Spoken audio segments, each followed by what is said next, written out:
This episode of Fermented Adventure the Podcast is sponsored by Brewskits, handcrafted dog treats made from spent beer grains, oats, barley, and rye. No chemical preservatives, a great source of fiber, and packed with protein. Visit brewskits.com to see the full selection of treats for your dog and your cat. Receive 15% off, no minimum purchase on your first order by typing in lowercase FA 2024 at checkout. Cheers!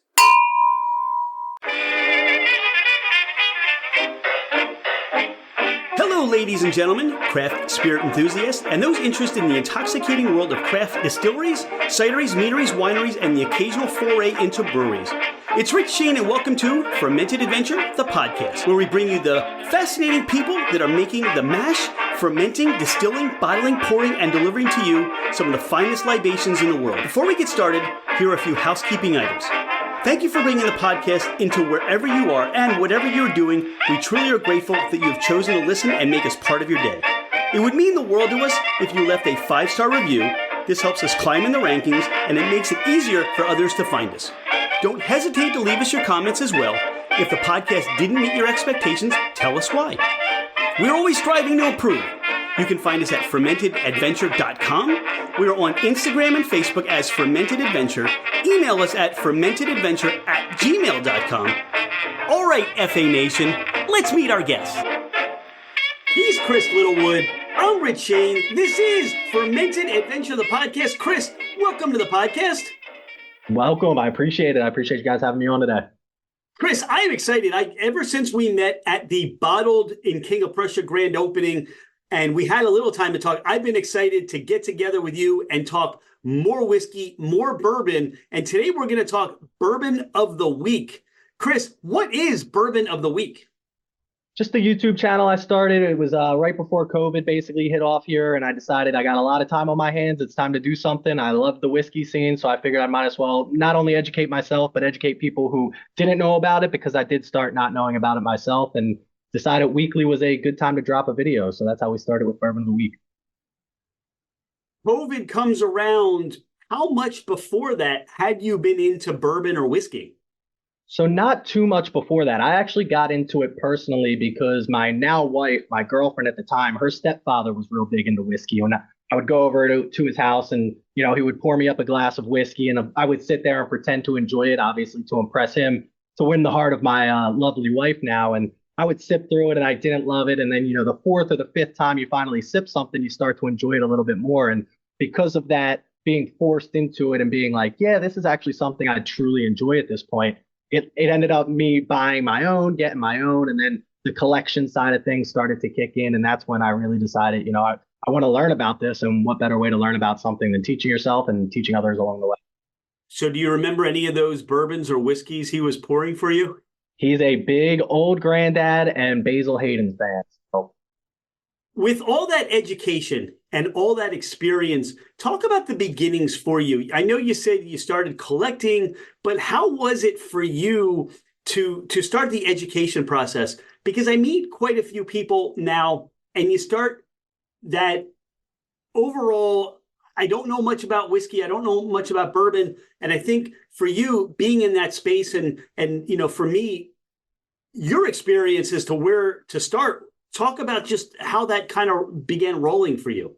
Yeah, so I think it's kind of overwhelming when you first get started in the game, because there's so much that you can learn. You can learn about specific distilleries, you can learn about history, you can learn about bottles in general. You can learn so much, where when I started, I was just kind of trying to learn what my palate liked and finding out, hey, this whiskey sipped a little bit better than this whiskey.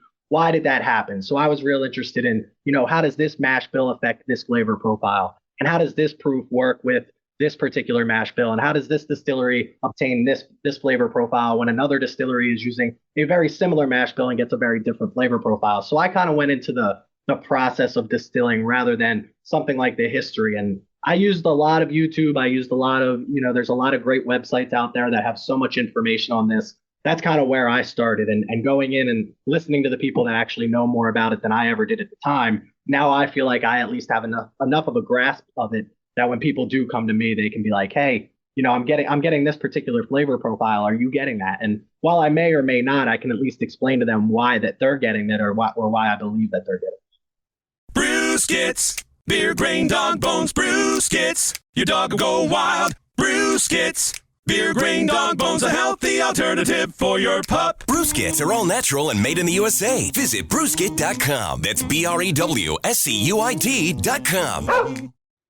That experience and the way you began, were you visiting other distilleries besides checking out YouTube or blogs?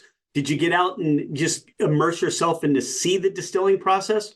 So unfortunately, I didn't. As I mentioned, we got right in COVID was when I kind of like blew up into my, hey, I'm going to go on head on at this thing and really learn and dive into it. And so I had the trip planned out. I had everything ready to go. COVID hit. They kind of shut it all down. It was, very small tours and you couldn't get flights and nothing was cheap at the time. So I put it off. Me and my wife, God bless her, we had our first daughter. So by the time it was the next summer came around, she's pregnant. The next summer after that, I have a newborn. It was just a lot of, bad timing when it came to actually getting out and visiting distilleries that I truly wanted to visit. Since then, I have visited a few distilleries, which has been awesome. I visited Sagamore down in Maryland. I visited a couple local distilleries here in Pennsylvania, including one over in Phoenixville, Bluebird Distillery.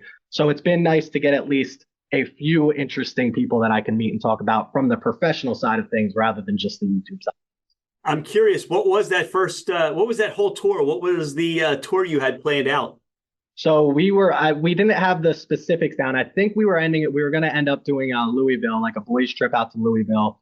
It was half bachelor party, half not. We already did the bachelor party, but again, we didn't get to do the bachelor party the way we really wanted to. So we wanted to go through and try and do something a little bit bigger and better. So I think we were going to hit Louisville and kind of check out the distilleries over there, check out Old Forester, which has always been one of my favorites, and some of those distilleries out that way. Pardon the interruption. Thank you so much for listening to Fermented Adventure, the podcast. Could you do us a favor? Hit that follow button. It makes it easier for others to find us, and it helps us climb in the rankings. Take a screenshot of the podcast, post it, tag us, and let everyone know that you listen to the Fermented Adventure podcast. Now, back to our podcast. Essentially, in 4 years, from what I see behind you, you've amassed a very reputable collection back there.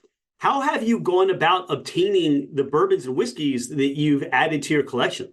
So that's a great question. And I think this doesn't really get talked about enough. If you go on and you ask, you watch YouTube videos and all these things, and it's how did you get that bottle and who did you talk to and who did you shake hands with? And it does become down to a lot of building relationships. But I feel like the one thing that people talk about when building relationships is always, oh, I know the guy that owns the liquor store down the street. And that's the relationship that they're building. The relationship that I've built and the reason that I love what I do with Bourbon of the Week is I've built more of a community. So I have a Discord that we all chat, and I have a patron that we all hang out with. And these are the connections where the guy that lives in Texas that has access to that distillery down there for a distillery only release now has an opportunity to go buy a bottle that I would never have access to. So while I don't know that person myself when it comes to the owner of the store or anything like that, I still have a connection with somebody who does. And they're the people that are really, one, bringing me the knowledge of, hey, I tried this last year and this is a banger release. You want to try it? You want to get your hands on it? And that's something that I love is it's not just, I don't know just one or two people that are getting me these bottles. I have bottles on my shelf from all over, from all types of people and all types of groups, whether it's YouTube friends that I have who are also within the YouTube space, or it's, like I mentioned, Discord or patron members who are just telling me about bottles that I, again, would have never heard of otherwise. Have you been put on a restriction or any kind of limitations on your procurement at this point, or it's all everything for themselves? Is that a buy the wife? Is that a buy the wife thing, or is that a buy anybody at all? It's self-imposed, or I don't know. I definitely do try to stick to a budget. It becomes difficult at times because at this point, I'm sure you know as well as I do, everything seems to be that one-off special release that people are looking for. So it's not like back in the day when I feel like I first got started and I would walk into the liquor store and I would just walk by and say, I haven't tried that bottle yet. Let me try that. But if I didn't pick it up that day, it was there the next week. It was there the week after that. Now it's, hey, 1,800 bottles are dropping nationwide and there's 13 in your state. If you don't pick it up when you pick it up, you're going to miss out on it, which sometimes you miss out on things and that happens. But I do, not very well, but I do try to stick to a budget, obviously. It's hard, and we've talked about this often when we talk with distilleries, ones that we enjoy what they produce. When you see on social media that, all right, on Friday, we just dumped the barrel, and on Friday this is going to get released, and all right, it's only 125 bottles, and there's this huge. I almost get this like resentment feeling that you're there, I'm here, and I can't get that. And I really would have loved to have tried that, which is one of the reasons why I'm a big fan of what Bottled is doing with the try before you buy model. That if something comes in and you haven't had it, you're not spending 50, 60, 80, over $100 on a bottle. You can see if you like it, and then you can take it home with you if you really do. Yeah, Bottled definitely is something. I mean, we met there, as you mentioned, and Bottled is one of those things here in Pennsylvania that never would have even crossed my mind as an opportunity. But what they're doing over there with one being able to work with smaller distilleries, because at this point in the game, you've tried most of the big distillery stuff. Now, whether you like their flavor profile or not, they're going to put out their special releases. I'm kind of looking forward to the future of this thing, of these smaller, younger distilleries now having some stockpile with 5, 6, 7-year-old whiskey out there that's starting to get some age behind it and becoming some really good product that, again, I wouldn't have the opportunity to get without a place like Bottled. Just as I mentioned before, without a person at that distillery or near that distillery, I wouldn't have an opportunity to try. So they're doing some special things at Bottled for sure. Chris, talk about the early days of Bourbon of the Week. Talk about the launch and just some of those experiences that you had. So I will say, please do not go back and watch some of my original videos. When I first got into this, whiskey was obviously the passion behind it, but editing was always something that I wanted to get into, the Premiere Pro type styles of things, just learning that. And then whiskey was kind of one of those things that I at least had enough knowledge about, where if I'm going to make a video, I might as well do it about something that I enjoy. So it definitely started because of the bourbon, but editing and learning the Premiere Pro side of things was the fun thing for me as well. But I started out, everybody starts out with, the bad microphone and the camera that looks like crap, and they don't know any of their settings. And my screen was stretch screen. And we started out with a video a week. It was actually me and my buddy were just talking in a group chat one day saying, and he's sitting there like, listen, you got all this whiskey, you're drinking it anyway. Why don't you put out a video? Like, I'm interested on your opinion on it, rather than just messaging me what you think about it. Put out a video, I'll watch the video. So, YouTube grows very slowly. It's something that you kind of have to be prepared for going into it. But the quality of my videos definitely did not help at the beginning. So it was a learning process. And I think the growing within that industry of it as well, within YouTube as well, has been something that has helped me in the community for myself. Talk about some of the surprises along the way. So I would say one of the biggest surprises would be the number of people that are willing to help within the community. I feel like when I first got started, I didn't know anybody. So, I'm out there reaching out to friends that I already have who were like, hey, I saw you started this up. Who also lived in Pennsylvania. So we had access to the same things, and maybe they had a little bit more knowledge than me. I actually had a friend when I first started who gave me a Weller Foolproof. And if anybody knows anything about Weller Foolproof, they're not easy to come by. And at the time, I'm just sitting here thinking to myself, like, oh, another bottle of whiskey. I didn't really know what I had my hands on at the time.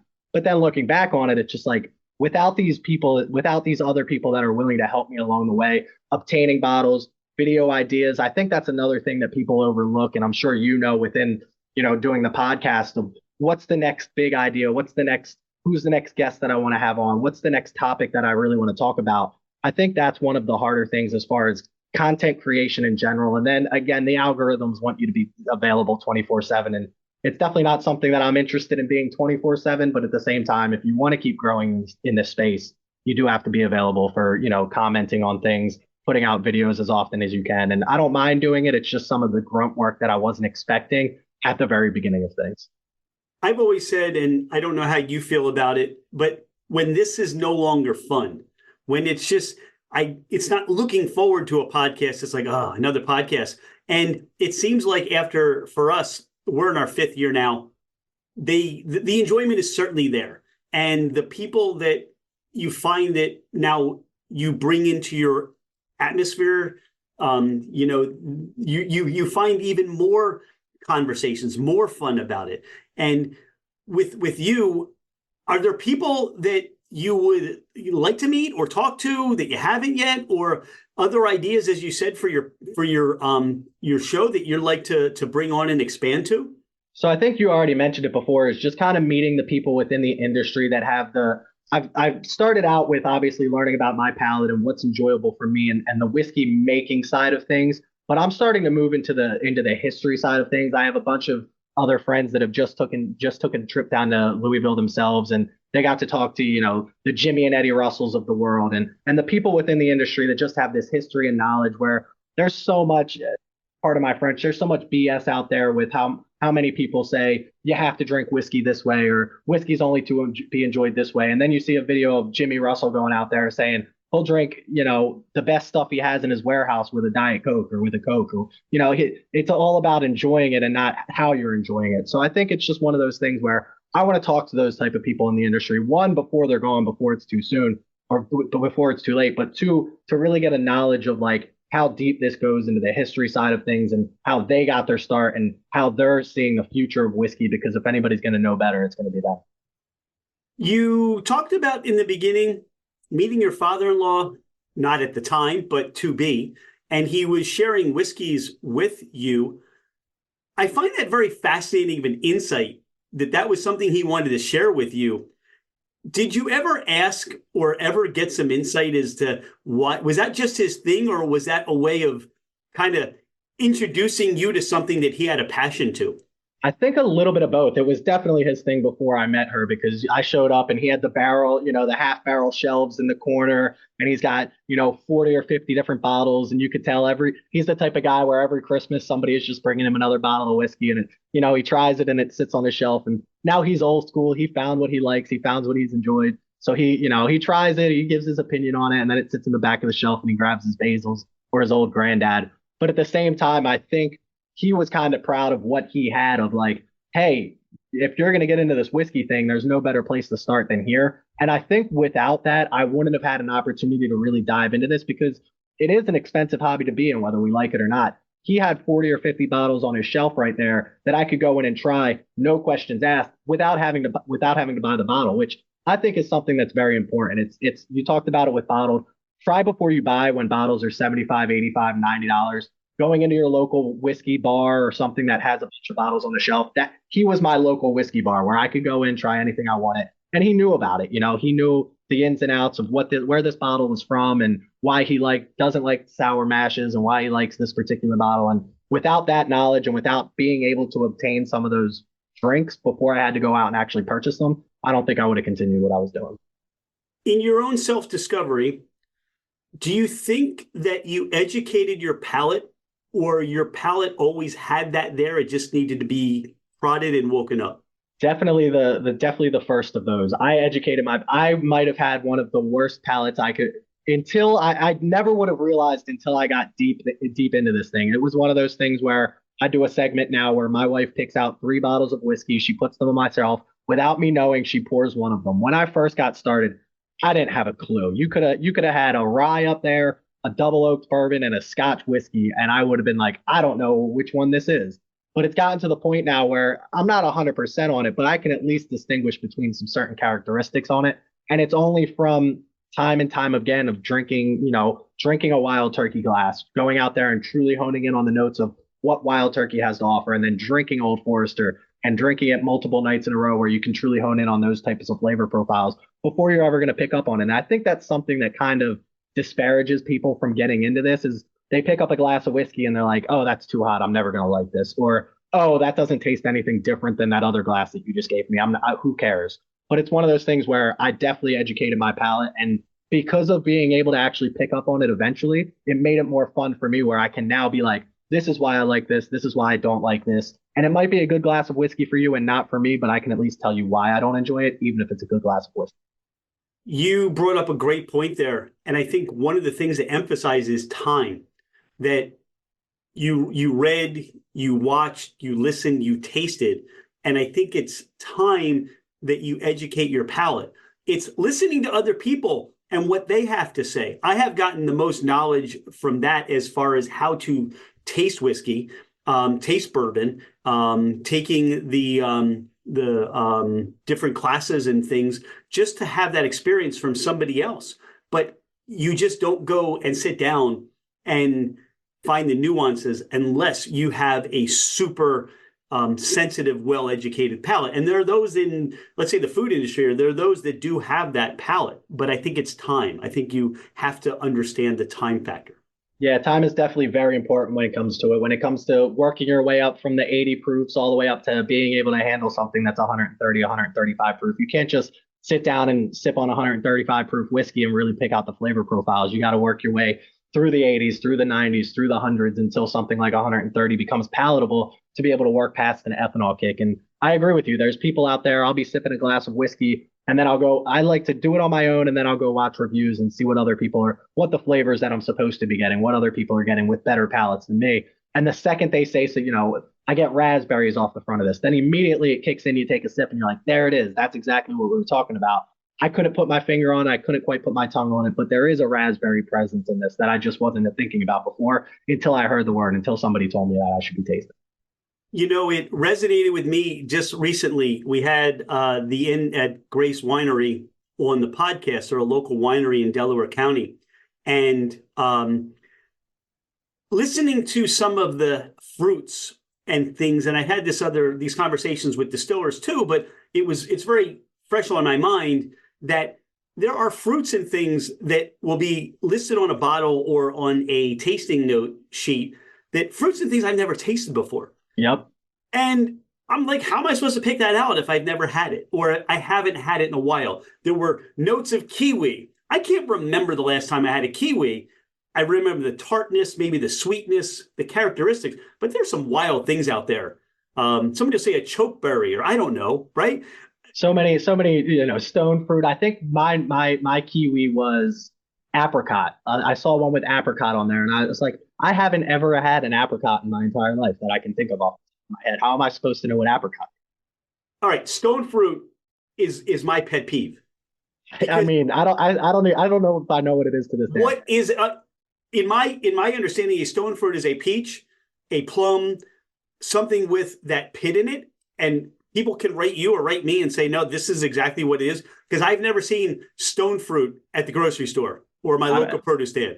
I'm still looking for it, but yeah, I'm under the understanding that it's the same thing that you had just mentioned. But whenever somebody writes that note or gets that note, I'm looking for peaches, plums, or something like that. And sometimes I feel like maybe I'm getting it, but if when I see stone fruit, I'm just like, you got to be a little bit more specific for me here. To your point there, you said apricot, or somebody would say apricot. Now, is it a dried apricot? Is it a fresh apricot? That's where you get down to the nitty gritty. Yep. Because there are going to be different flavor profiles to just that one fruit, or what would come out of that bourbon or whiskey.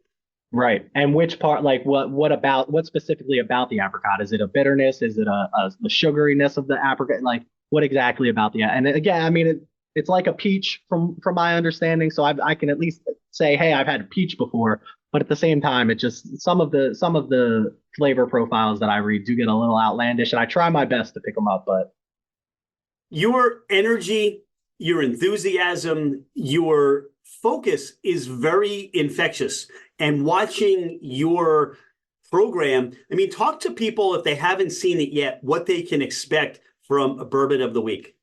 So I think the one thing that with YouTube in general, you always try and at least do something to stand out. You get a bottle out there and it's got 150 reviews on it. So why watch Bourbon of the Week over somebody else? And I'm not telling you that I'm better than anybody else. I'm just telling you there is a difference between what I like to do. Since the beginning, I use 3 different criteria, and I think it still hones in on somebody that's newer to bourbon, or somebody who's kind of educated and knows enough about whiskey to follow along. Because I use price, taste, and drinkability, and I think those are 3 factors that anybody in the whiskey world can kind of appreciate. Drinkability being how much ethanol kick is there compared to the proof on it, because if you've got a 90 proof whiskey that drinks super hot, then it might not be enjoyable to somebody.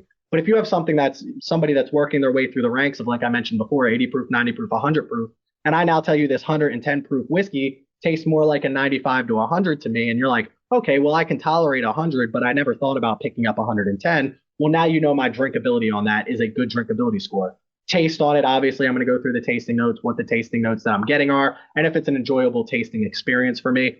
The tough part about that with anything when it comes to taste is some people like a certain flavor profile, some people don't. So I'm always giving you my personal preference on things. Some people like a port finish. I'm not a big wine guy. I found a few that I enjoy. I find some that I don't. It's just the way that it happens to be when it comes to taste. It's so subjective. And then price. What's the value that you're getting for a bourbon? Is it, an 80 proof bourbon that's $95? Does that really make sense? When it comes to the whiskey world, are there other comparables out there that you can think of where, hey, this bottle tastes just as good and drinks just as easy, but it's $30 less? Maybe you can try this and this one instead because they're a similar flavor profile. So price, taste, and drinkability are the three things that I like to do. And then I always like to educate myself. So I do the bourbon bomb of the week during my regular Wednesday reviews where I go in, I learn something myself, whether it's about the bottle, whether it's about the distillery, whether about the town that it's distilled in. And then I educate you guys on that as well. So I learn it and then I, regurgitate that information that I've learned to the viewer. And that way they can learn something in the video as well. You spoke about value, price and value. And as you've amassed your experience and your education, do you find that value is harder and harder to come by? I think it is in the sense that I don't believe that people are drinking, quote unquote, in what we call daily drinkers anymore, where you would go out and you would buy, your Wild Turkey 101, and that would be your daily drinker. And when you wanted to pour a glass of whiskey, you were pouring up Wild Turkey 101.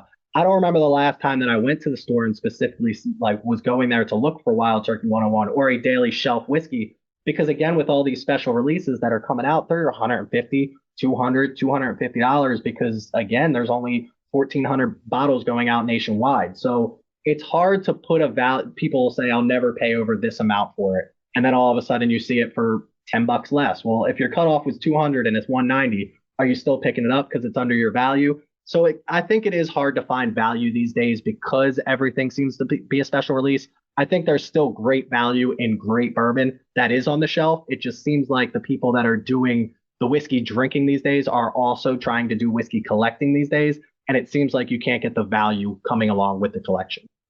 You brought up a great point there as far as a daily drinker. And there are things where I could say, this would be something I could drink more often or have more of because maybe it's a lower proof or it doesn't have that ethanol kick that just allows me to enjoy a pour.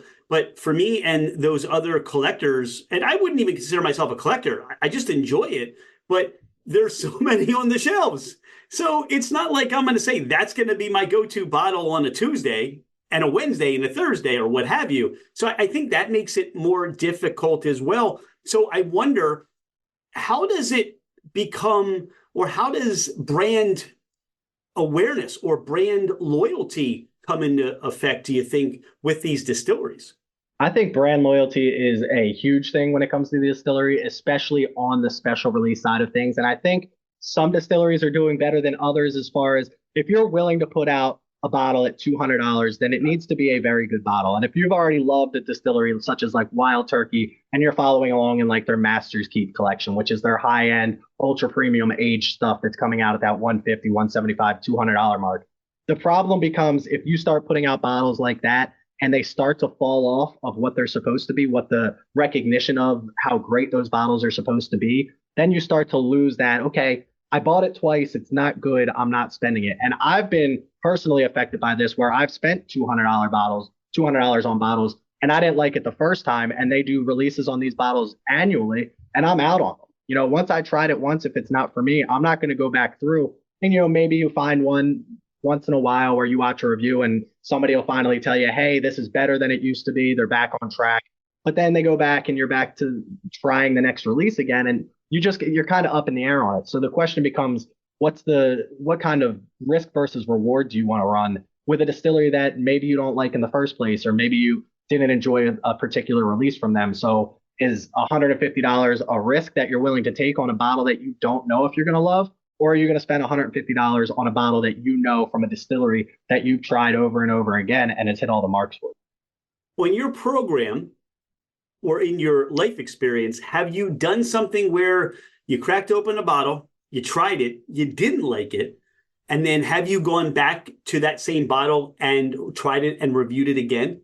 I have. I've done a few bottles where I've revisited. Nothing specifically from bottle to bottle that's really gone from, hey, I don't enjoy this at all, to something that I truly loved or thought knocked my socks off. There have been a few bottles that I think got better one distillery in general, though, when I first tried Elijah Craig as a company, I didn't truly enjoy Elijah Craig when I first got started into things. I wrote them off. I drank the Elijah Craig, I drank the toasted, I tried a couple of their barrel proof batches, and it just wasn't for me. Everybody was telling me I was wrong, which again, it's subjective, so I can take it. If you don't think I'm right, I'm more than willing to let you tell me about it. But it was just not for me, and I feel like everybody has one until it was like Elijah Craig B522 or something, B521, when something just hit me on it, and I was like, this one I actually enjoy. And going forward from there, I can't afford every batch of Elijah Craig barrel proof that comes out a year, but going forward from there, I was finally willing to able to give them a try again, and I to this day enjoy Elijah Craig barrel proofs when I didn't enjoy them before. It's Chris's birthday, or Chris's birthday is coming up, and I don't know when that is, but somebody wants to get you a bottle of something. What flavor profile should they be looking out for you for? As far as like a specific distillery or flavor profile? What do you gravitate towards? Spicy, towards oaky, towards sweet, towards...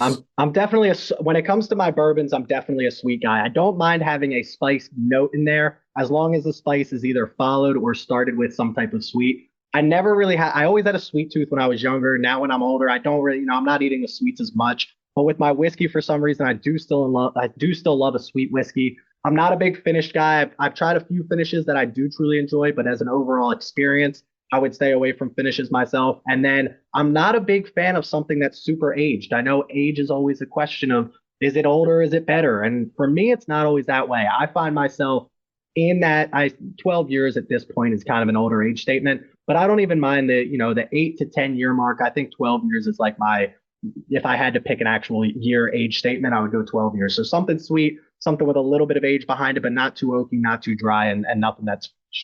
All right. And when is your actual birthday so people can start collecting now for you? It's in September. Feel free to send those my way in September.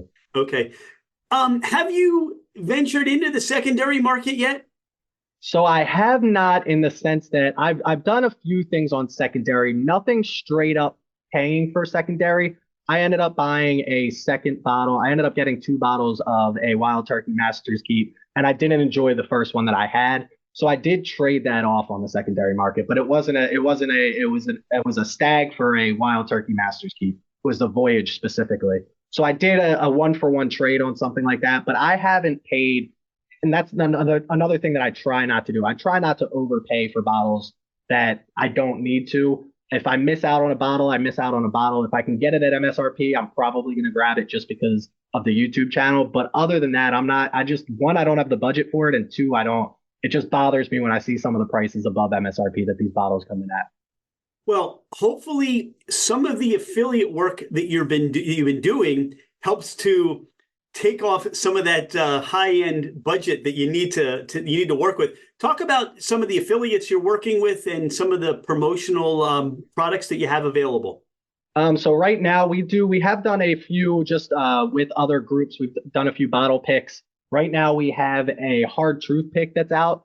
If you go on sharedpour.com, it should be right there on their front page. So us and Hard Truth got together and did a rye pick, and that is a phenomenal pick. And then other than that, we did just do a promotion with Infused Barware. They have beautiful barware sets. They did a baseball one. They have a golf one. If you're a golf fan, a baseball fan, we just gave one of those away on the channel. I mean, it's gorgeous. It's got a baseball bat as the decanter. It's got a wooden base path with 4 plates and everything like that you can sit your 4 glasses on. And it's a gorgeous set. So Infused Barware. And then again, check out Shared Pour for that rye mash bill when it comes to the Hard Truth pick.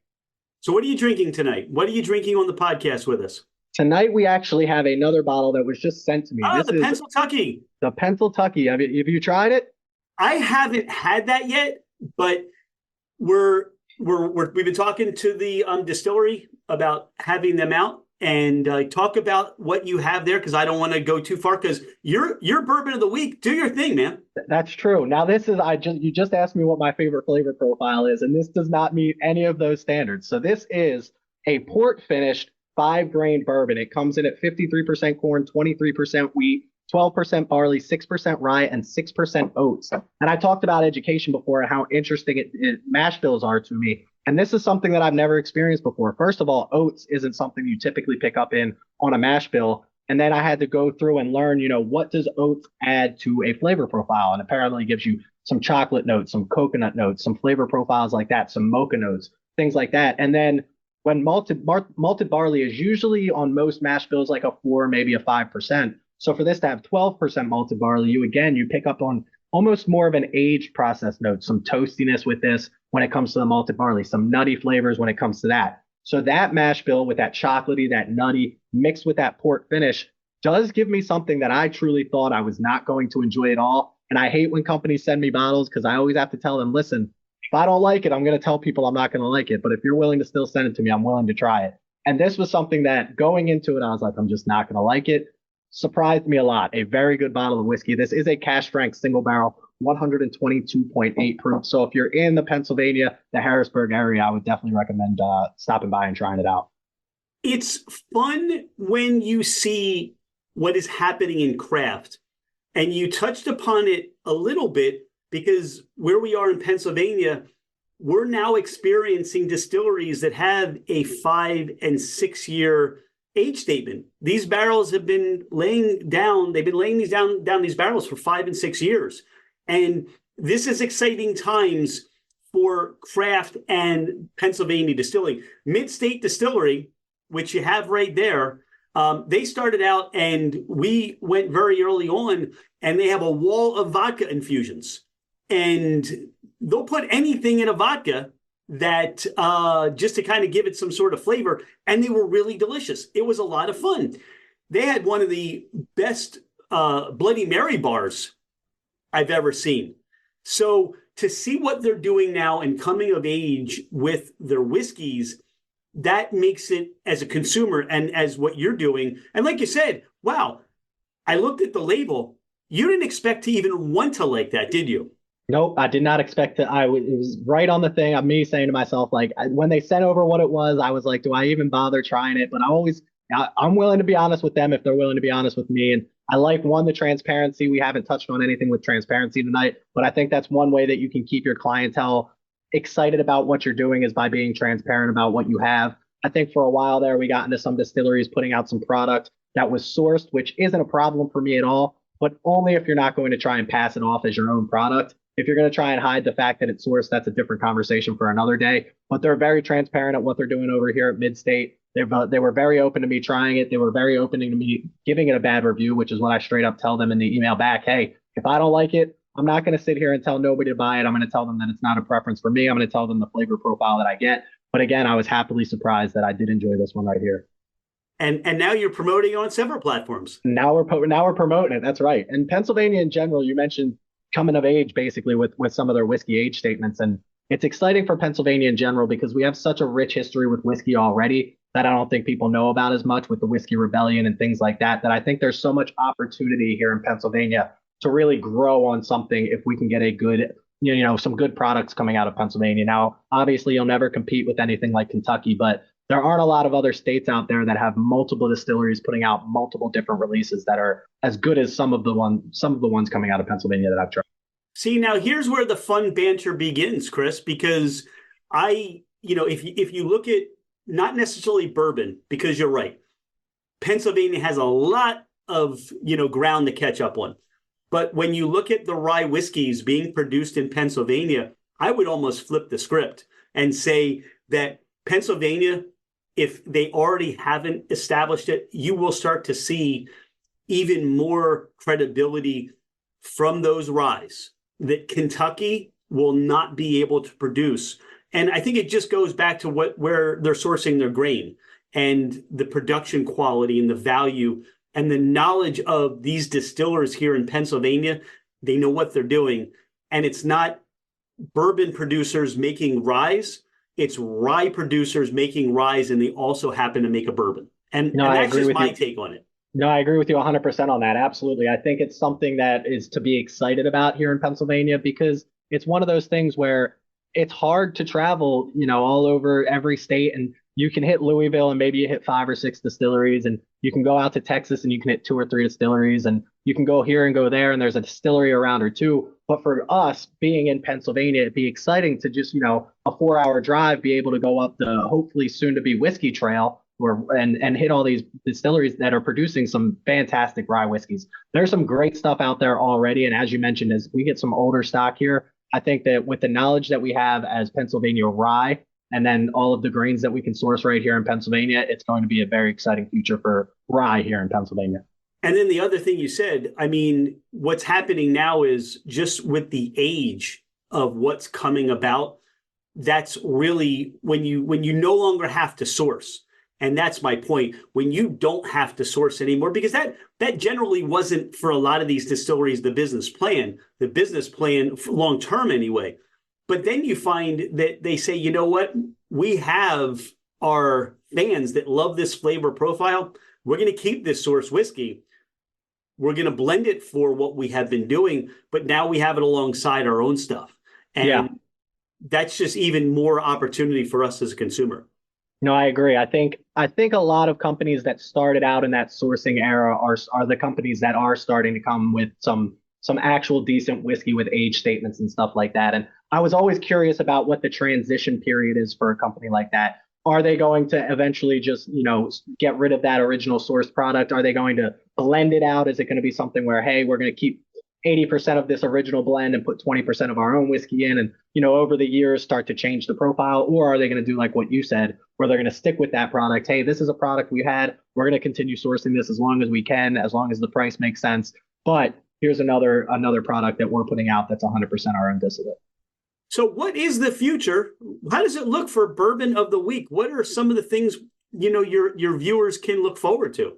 So I think the big thing for me is I love doing the reviews and I love doing everything like that. But I think the big thing is kind of building the community out more as far as, not just Bourbon of the Week, but bringing everybody into a place where there's, whether it be a Discord group or in the chats or in conversations, but putting together a space where everybody can kind of have their own spot. I feel like there's places out there where you can, I'm in this particular group just to hit the secondary market. And I'm in this particular group just to talk about, this particular brand. And I feel like there's got to be a place or a community spot where like everybody can come together for all different types of reasons. And then planning things. I think being at Bottled with you the other day, it was just, you looked around and it was like, these are all like-minded people. We're all enjoying whiskey together. We all have a different approach to how we got here, where we're going from here. And just being able to talk about it, bounce ideas off each other for either a podcast or a YouTube video, and not being the same mundane thing that I've been doing for the past 4 years of, okay, here's another. If it's not, I can't go out and I can't review Old Forester 1910 anymore. There's 1,000 videos out there. Nobody wants to hear about 1910 anymore. Just as an example, I think Old Forester 1910 is a great whiskey, but it's just one of those things where if you're not putting out the newest release on the Elijah Craig Barrel Proof or the newest release on what Wild Turkey's putting out, then you're not really keeping up with what people want to hear. So I think rather than just trying to keep up with the newest and latest model, going out and building a community, going out and doing events together and meeting new people within the industry would be an awesome. What you spoke about, I think is even more fascinating now because we're still seeing the ripple effect of COVID. And we are now in that place where more and more people want to get together. We're not as much doing the Zoom calls, not that they say they don't exist, but we want to communicate. I mean, this is what alcohol and spirits was really supposed to be about. It's about community. It's about you sharing. I get this. I get stone fruit on the nose, Chris, don't you? Mm-hmm. And right. It's talking and it's reminiscing and saying, yeah, I was at that distillery, or my grandfather had this on the shelf, or whatever it is. And then 4 hours later, you had a great time. You realized you have this commonality, this bonding, or you welcome somebody new into the fold, like you and I have been, like you talk about, that now this is an enjoyable experience versus being kind of lost in the woods. Yeah, I agree. It's without having the community, without having the people that I can talk to every day about this kind of stuff, bounce ideas off of, and just kind of sit back and enjoy, once a month we hop on a Discord video call and we just sit there and we drink whiskey and we, shoot the shit and we have some good times. So it's just one of those things where doing it like that is a lot of fun. So I like to be able to have the community there. See, and this is what it's all about. It's us, you and me, just talking, getting to know each other better, introducing to more people to find out what Bourbon of the Week is all about. So how do people find Bourbon of the Week? Bourbon of the week, the main ways, Instagram. Obviously, all the handles are the same. Bourbon of the week on Instagram, TikTok, YouTube, and I think that's it. Yeah, TikTok, Instagram, and YouTube are my main three. So that's where you can find me. We do have a Discord group. You can find in any of my links when it comes to that, and come chat with us on Discord. So those are what we page. And then we have a Patreon page as well, Bourbon of the week on Patreon, if you want to support financially, which is always appreciated. We obviously take care of you as well. We send out some merch and stuff like that when you join. We have glasses, hoodies, all kinds of stuff like that. So check those all out. They're all in links you can find on Instagram. Is there anything we haven't talked about today, Chris? Do you want the listeners to know more about you or Bourbon of the Week? I think we pretty much we touched on a lot of different subjects tonight, which again, just that flow and that stream of consciousness when you're talking about something that you love. If you would have told me 4 years ago that I was going to sit here and talk for an hour on a podcast, I would have said, I don't have that much to talk about, but just be able to have that conversation and it flows so naturally was awesome. So I appreciate you having me on. Well, I appreciate your time. I mean, we could have gone for another 3 hours because there's plenty of stuff behind you that we could have just poured into a glass and just talked to a little bit about. I'm grateful for your time tonight. Thanks for being a friend of Fermented Adventure. I know we're going to see each other more out and about. Maybe we'll start planning some trips together, come together with some ideas and bring that to the community, because I think the future of bourbon, of whiskey, of the things that are being produced is so exciting, and it's great to be a part of it and having you enjoy the Fermented Adventure with us. Yeah, again, thanks for having me on. And this will not be the last time we talk. Like you said, I hope we can plan some trips together, and even if it's local, get out to some of these local places and try some good whiskey. Awesome. Chris, thank you very much. Cheers. Cheers.